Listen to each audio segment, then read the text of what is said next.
For a right total hip arthroplasty posterior approach, first I would like to review the hip precautions.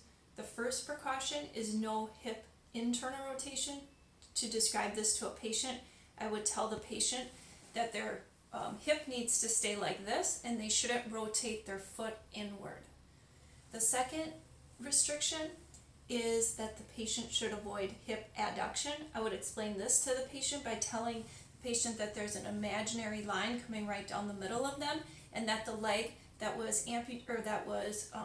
surgically repaired should not cross that midline. And the third precaution is no hip flexion greater than 90 degrees. I would demonstrate what 90 degrees of hip flexion is for the patient, and then I would go ahead and tell them things like bending over to tie their shoes, put their socks on, or sitting in really low chairs are things that would put that hip in greater than 90 degrees of flexion.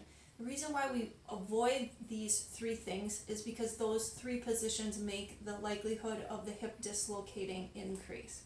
So I'm going to go ahead now and show you bed mobility for the total hip arthroplasty patient. So the patient starts out supine, probably has a hip abductor wedge in.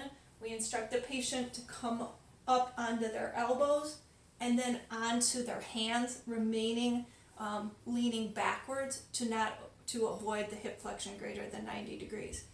Then we would go ahead and have the patient move their legs toward the edge of the bed, making sure to avoid going past the midline.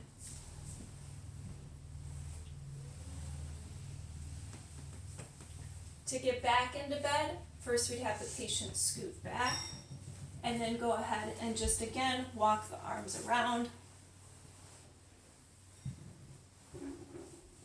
and return back to supine.